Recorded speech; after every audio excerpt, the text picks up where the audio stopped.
Number 7. John Carpenter's In the Mouth of Madness. Now, if you've never heard of this movie or never seen it, then I really implore you to please get off YouTube right now, go to Amazon.com, and pick this shit up. Rent it on Netflix, whatever you got to do, because this to me is a really must-see movie because it's so underrated and underappreciated, and it is one of the weirdest, trippiest, mind-screwiest, freaky-ass horror movies I've ever seen in my life. It's such a bizarre movie that's loaded with the most insanely dark, twisted, demented, disturbing mental images. The music, the story, the way it all plays out, it is so bizarre and freaky dark that it really defies words how bizarre this movie is. And I'm really sad that it didn't do as well as it did when it was released in theaters because this is really one of the freakier horror movies I've ever seen. It's about Sam Neill playing this sort of guy who busts con artists for a living, and he gets hired by this book company to find their author, a Stephen King wannabe called Sutter Kane, who's missing, and he's got to release his last book. And when he finally finds Sutter Kane, well, let's just say again, you have to see it to believe it.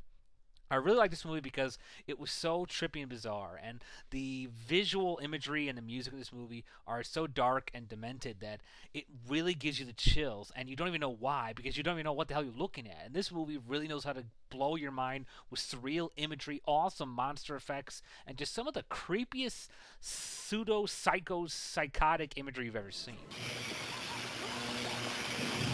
Number 6. The Japanese One Missed Call.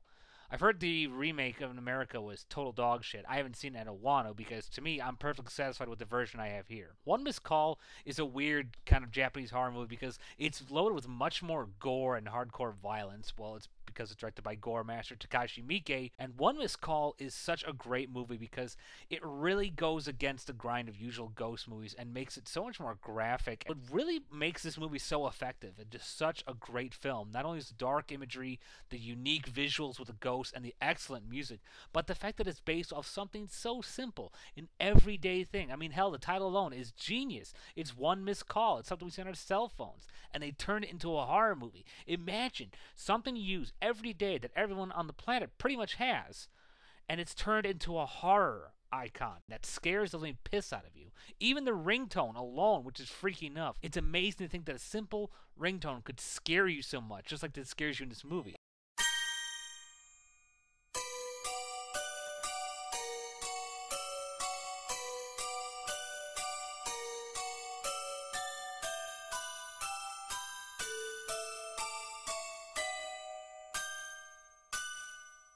And it really added to the dark horror of the film. It's a really unique movie. I really did like it. And I really have to give credit to Takashi Miike for playing his hand in the whole horror genre because he churned out a really great scary film.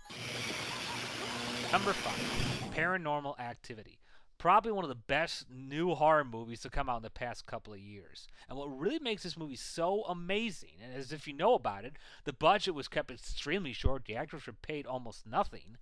And you'd think that would hinder it, but in fact, it actually made the movie better, scarier, and much more effective. Because this movie is played out as if it's real life. It's like someone just took a video camera and just hit play on the TV screen. There's no opening credits. There's no, listening to the actor's name. Nothing. It's just, it starts off on these people's life. And it's done in such a realistic manner. You don't even need that much gore or effects in this film to make this thing creepy. Not only is it such a brand new, fresh take on the horror genre, but it's done in such a freaky, realistic manner that anyone can see this happening and can feel the fear. This movie really was a marvel for what it was paid for. And I've seen the sequel, and it is equally scary and helps the story along much more effectively, but I still say the original Paranormal Activity really deserves some mad cheers for its inventiveness in the whole horror genre and how it made something so realistic and ordinary looking turn into a terrifying experience. Number 4, The Exorcist. As fantastic as this movie is, it's practically flawless as a film. I love it. I own it. I watch it every Halloween. It's such a great film. The reason it didn't get any higher than this was because in the end, it really wasn't as scary as the others that I have. The main reason is because what I love best about this film is that it's very intense. It's a very strong, powerful, well-acted, well-written film, and it keeps you so involved, so drawn and so intense. But one of the problems that kept it from getting any higher was the fact that the whole head spinning thing and vomiting part kind of detracted from the sense of realism that this movie was working so well with. And that's what made it so scary, the realism. But unlike this, compared to Paranormal Activity, the head spinning and the puking kind of made you reminded that you're watching a movie, whereas Paranormal Activity made you think you're still watching real life on a video camera. That doesn't mean this movie's bad. I just meant that's why it wasn't as scary as the top three. So, I mean, just please understand, I still love this movie. It's a perfect movie in my opinion, and it is one of the greatest horror movies of all time, but I don't think it was scary enough to get in the top three. And that's just my feelings on the matter. Again, I still love this movie. Number 3, Pulse, otherwise known as Cairo. This, in my opinion, is the scariest Japanese horror movie I have seen in my entire life. And I think it's the scariest one out there.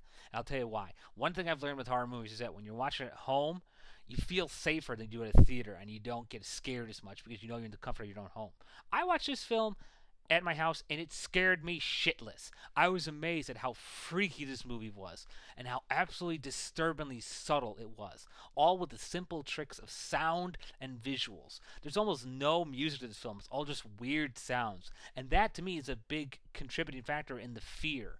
This movie has very little music. It's all relying mostly on the dark imagery and the sounds. It offers such a bleak and depressing view of humanity and life and death and all that, and it really just adds to the overall constant sense of dread this movie gives you. It's so powerfully terrifying. It freaks me out every time I watch it, and it's amazing that a whole nother culture's film could scare me so immensely, and that's what really shows how great this film is. It has a really intense message that really makes you think. It's well acted. The visuals are spellbindingly horrifying in every imaginable way, and it really, really knows how to keep you scared every time you watch it. Number 2, The Strangers, another low-budget horror movie that worked extremely well. And I suppose you're wondering why this movie. What could possibly be so scary that can make it number 2 about a bunch of people in masks? Well, that's just the thing. It's real. It's very, very realistic. And that is probably one of the scariest things to consider of all. But the simplistic act of just imagining this was happening to you. It was done not like a movie, but as in what would happen if these people in real life did this to you. And it's very believable. You could really believe 3 people in masks just went terrorizing you, trying to kill you for no reason at all, other than the fact that you were home. And that is what makes this movie so scary, because it's so easy to picture these people walking in your shadows, walking behind you, walking in your backyard. It makes it so scary that it comes not from ghosts, not from monsters or aliens, but from real life sick people who are just coming out to hurt you for no reason other than the fact that you're there. That's what makes this movie so terrifying. Again, virtually no music, and it's a very grim movie, and that's why I really say it's one of the scariest films of all, because it's so real, so realistically real, that anyone on the planet can easily imagine this happening to them. And the number 1 scariest horror movie of all time is the American The Ring. What could I be thinking, you may be asking? Why this movie? Why out of all the horror movies in all the years and all existence, why does this one get number 1? I'll tell you why. I'll tell you why with 2 simple letters. TV. Almost everyone on the planet owns a television, or else owns some kind of computer screen or something like that. And that really helps in what makes the movie so scary. It's the believability. The thought of actually seeing this happen. Of seeing your TV screen for no reason whatsoever, just turning on and just seeing static, and then imagining some sort of ghostly figure's going to jump out and kill you.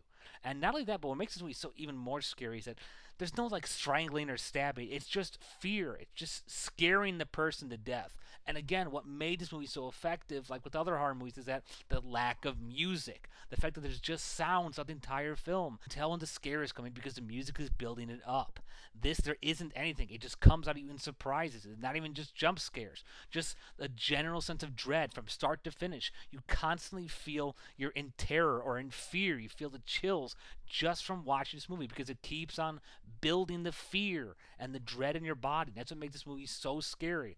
Coupled with the fact it's brilliantly acted, it's really got that dark ghost girl thing down to a perfect horrifying T, and it is so amazingly well done that people for weeks were terrified to leave their TV sets on or see them on because of that image. And that to me is what really sells a horror movie. The fact that it can scare you even without being there. That just that thought can freak you out. And that's why I really thought this was the scariest movie of all time. It's the least watched DVD in my entire collection because it scares me and gives me nightmares every time. So I don't even know why the hell I watch it.